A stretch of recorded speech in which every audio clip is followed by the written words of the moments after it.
doing some phenomenal stuff, phenomenal output of work. And so it's hugely very much a privilege to be able to be broadcasting this, what I think is the world premiere radio broadcast of his Mahabhūta Symphony. And thank you, Paul, for messaging in and saying not only how much you enjoyed that work of Zeynep, but how glad you were that we were programming this work of Utsyo.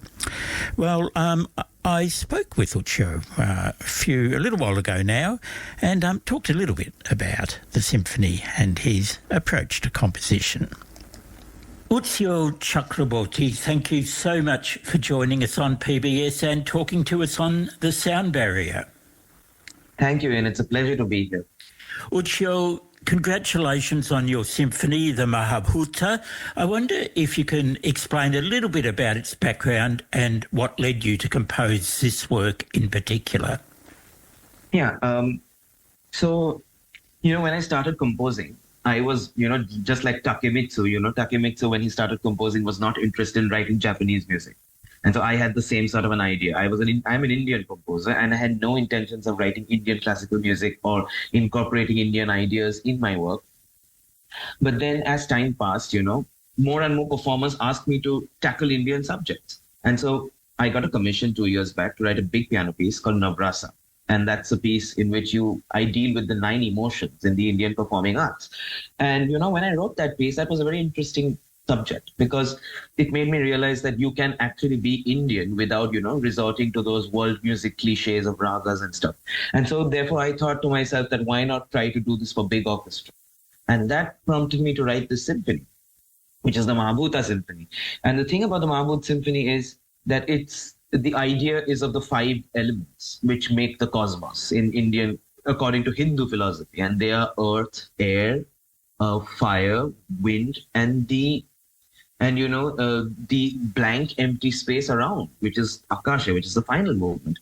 And, reflecting on these ideas was the interesting aspect because since there's tremendous subject matter available in the Hindu philosophies. And the other wonderful thing I try to reflect on in this music is the sort of multidimensional nature of each of these elements, Air on its own means very little, but air in conjunction, with nature, with the environment altogether, and with the air in the mountains, which as we know is very pure and clean, but the air in the cities is not. And so, getting around these sorts of ideas, having a sort of multi-dimensional, multi-layered aspect of the music really appealed to me. And in a way, this, pushed to the creation of the symphony. And as I was going along, I was discovering more and more aspects of the Hindu philosophy, and that was really a big impetus for the composition of this piece.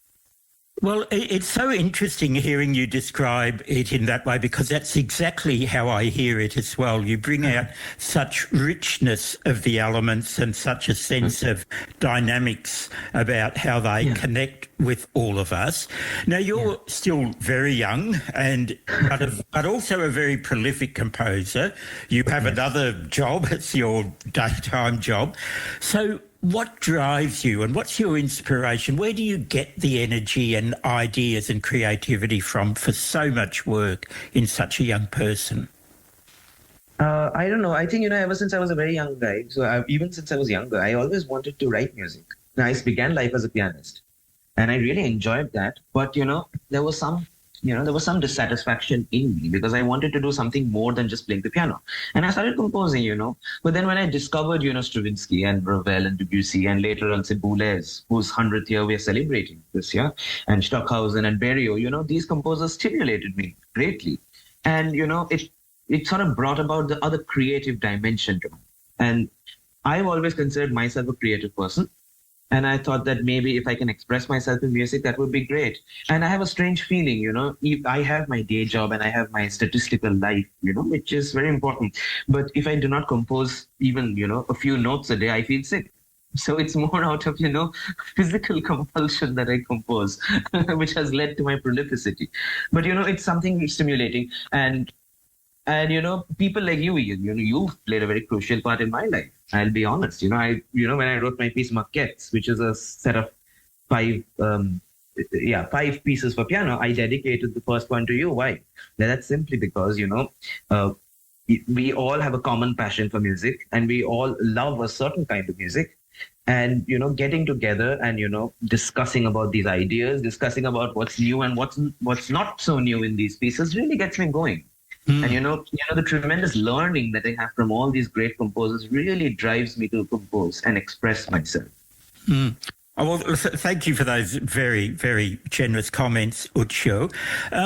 When you talk through that process, and you mentioned earlier about how you were not initially drawn to writing cliched Indian music, but can you tell us a little bit about how your identity as living in India and growing up in an Indian culture, how you found a way to bring expression to that in a musical kind of practice that was not built on those sort of ideas?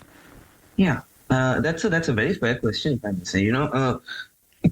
Being an Indian is very different from being an Australian or an American or an Englishman. It is very different because, there is a tremendous diversity in our culture. I am a Bengali, but as a Bengali, I'm very different from a person who lives in, say, South India. And if you were to visit India and you would, so say, go to Madras, which is in the south of India, you will observe a completely different set of cultures. And maybe the diversity is something which is extremely fascinating about Indian music. And I always feel that the diversity in the Indian culture is very similar to the diversity in contemporary music that we have so many different kinds of music. But I think, I can talk a little about how my Indian background works in terms of the symphony. I'm a Hindu person myself, but I'm not a religious person at all. I'm an agnostic. But, the Hindu philosophy or Hinduism in general is more a school of thought than a religion, in my view. Of course, there are the dogmatic aspects of it, which I do not have too much time for. But Hindu philosophy, from where the religion actually comes across, is extremely rich and very universal, And, these simple ideas, of the five great elements, coming together and, cooperating with each other to create a better world, a better universe, I had discussions with certain friends online about the Christian aspects of it, and they were very similar to what I had researched about Hinduism. And that was very interesting to me, about the universalist aspect of the Hinduism that I practice. And, in a way, that sort of greatly influenced music. And that sort of made me think that maybe I should take a look at what I had been rejecting subconsciously before. So it seems like over a short number of years, I mean, your number of years you've lived compared to the number that I've lived, are very few. And already in a short time, you have traversed an enormous area musically. You've created a lot of solo works, chamber works, now a very large orchestral work. What's next in your agenda? Oh, I actually have a commission to write a piece for solo cello, and it seems to be the most difficult task that I have ever faced because, one of my favorite composers is Elliot Carter. And, the thing which I love about Carter and something I learned from him is, the activity. Sort of the polyphonic activity which is taking place in the music, the sort of conversation that you have between instruments and between groups of instruments. And so when you're writing a solo cello piece in which there is just one exposed line, that's sort of very difficult to me. And so I've been putting this off for a number of years, but I guess I have been confronted to do it now.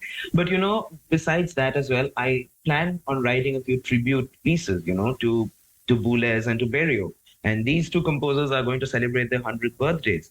And these two composers have meant a lot to me. I'm growing up as a musician, especially Boulez, because he sort of, in a way, changed my life, if I can say that. When I was in disarray, I listened to Boulez's music and I sort of understood that maybe this is the kind of music I really appreciate and I really want to do. And so I intend on writing two pieces for small chamber ensembles for Boulez and for Berriot. And that's something I really intend on doing this year. Well, wonderful. And I very much look forward to hearing those when they finally come to fruition. Utsyo, thank you once again for having a talk with us on the sound barrier, and huge congratulations on your symphony. It's a phenomenally exciting work, and I'm very, very proud to be giving it a airing here on the radio. Thank you, Ian. It's a pleasure to be speaking with you. Thank you, Utsyo. Thank you. And that was an interview I recorded with Utsyo Chakraborty a little while ago, a week or so ago actually, and about this phenomenal symphony that we are about to listen to.